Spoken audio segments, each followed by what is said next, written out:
السلام عليكم. تعالوا كده ان شاء الله النهارده معرض لحضراتكم مجموعة من الحمام للبيع.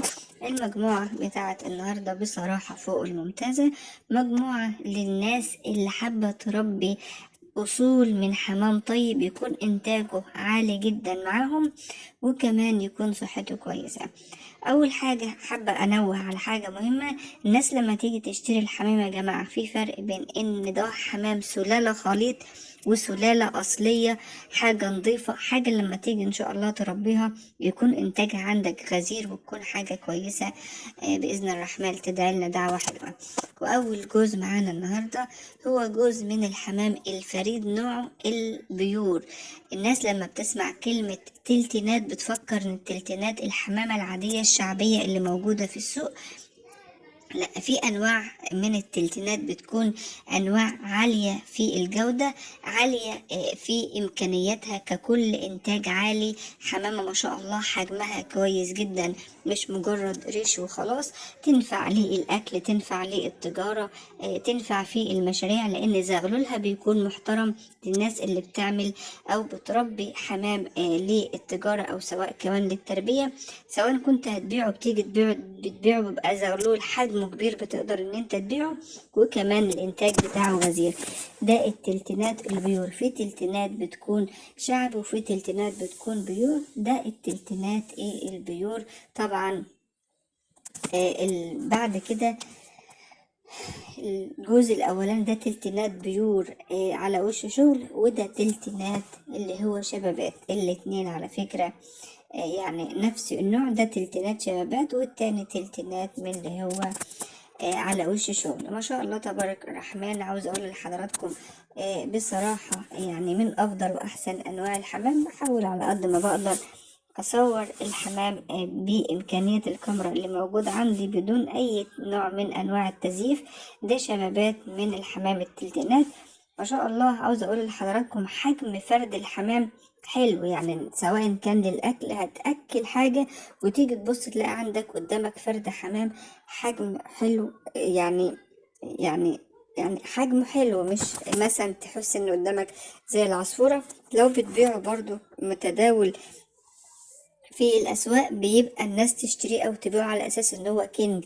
في ناس كتيرة جدا بتقول على التلتينات اللي هو البيور بيقولوا عليه كينج، لكن بأمانة هو ده التلتينات البيور مش بيكون كينج.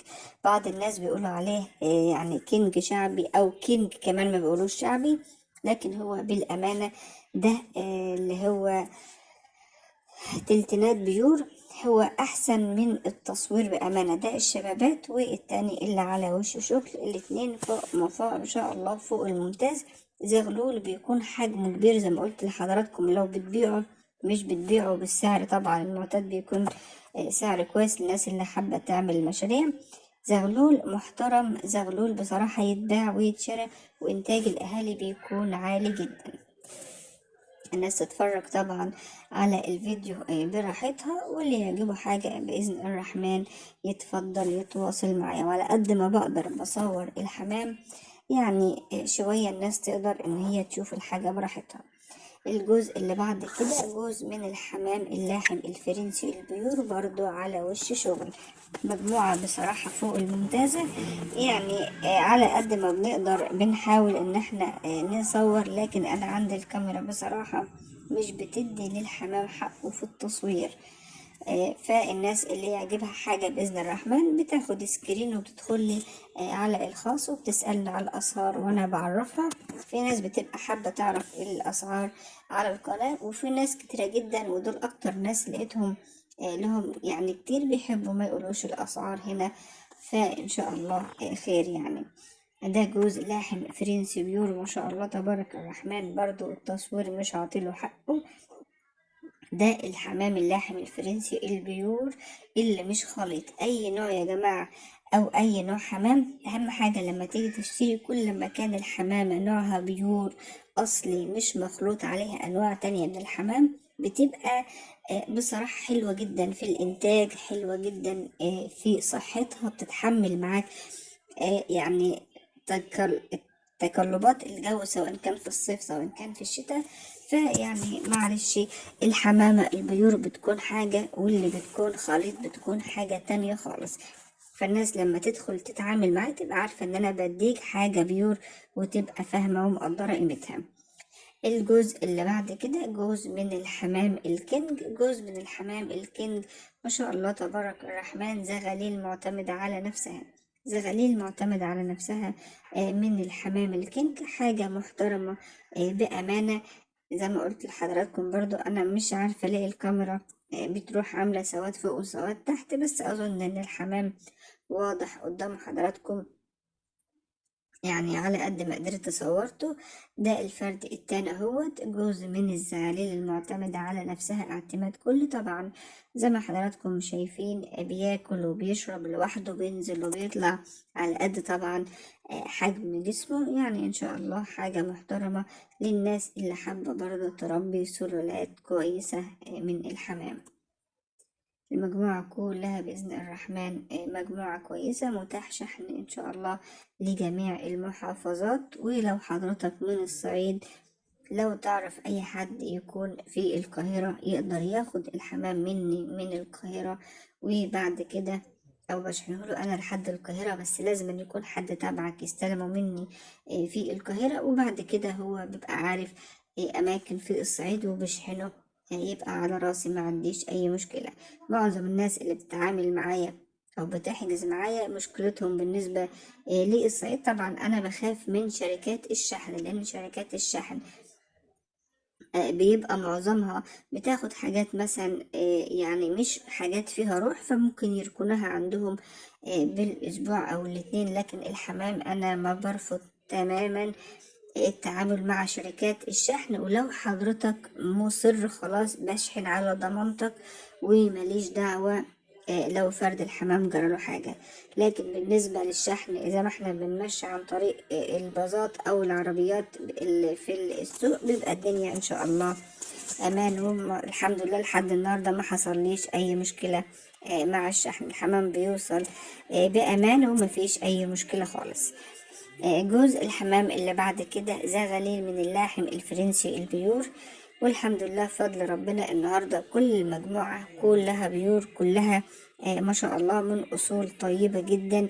حاجة محترمة بأمانة للناس اللي حابة يكون عندها أنواع حمام نضيف. محدش يدخل يقول لي ده عند فلان بكذا، أنا ماليش دعوة بحد. ومعظم الناس اللي حضرتك بتذكر اساميهم طبعا على راسي من فوق، وكلهم اساتذتي وافضل واحسن مني، والحاجة اللي موجودة عندهم افضل مني.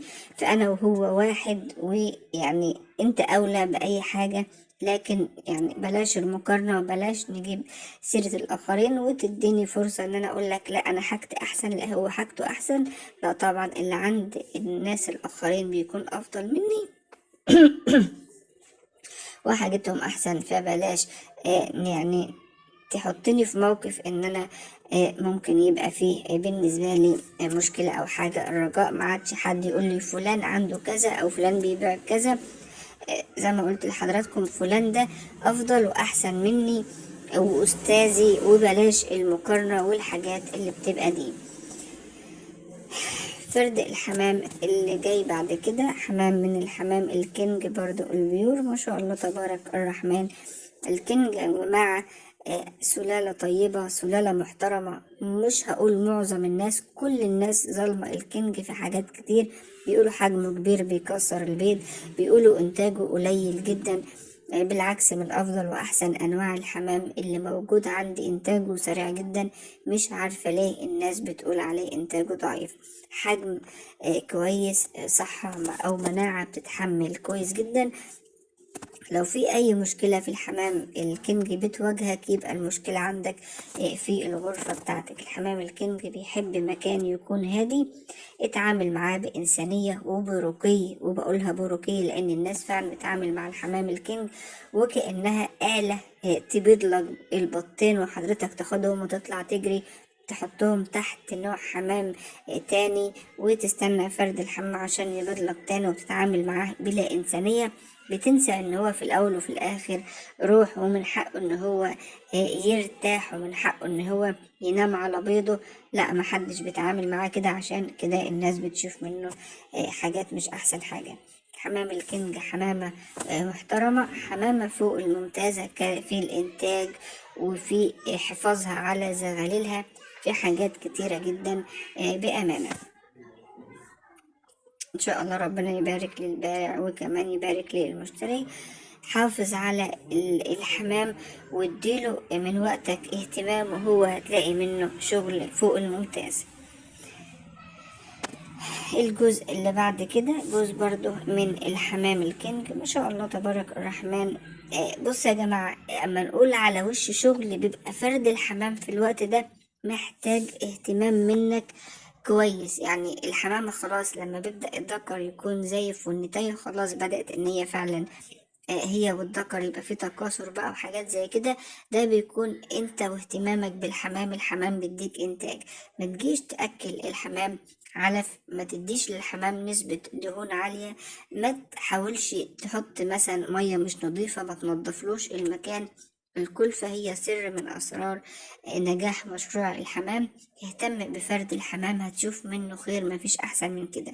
ممكن فرد حمام يبقى على وش شغل وحضرتك للأسف تسيبه عندك يقعد بالست 7 8 شهور ما يبيضش مرة، عندك نسبة دهون بتكون عالية، مفيش كالسيوم مظبوط، مفيش تحديقة بتديله حقها، مفيش مية نظيفة، نسبة السموم بتكون عالية في جسم فرد الحمام.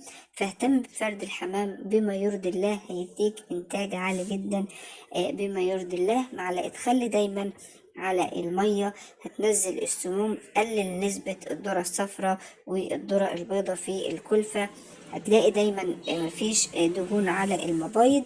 ما تحاولش تقيد النور بالليل، وده دايما بقوله في فيديوهاتي باستمرار، عشان الحمام يرتاح وتاني يوم يكون عنده قابلية ليوم جديد، تلاقي انتاج فوق الممتاز.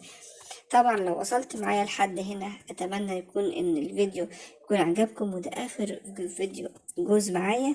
ده برضو جوز غليل من الحمام اللاحم الفرنسي، بينهم وبين الجوز اللي عرضناهم في البداية 15 يوم بالظبط. ما شاء الله للناس اللي حابة تاخدهم الجوزين مع بعض.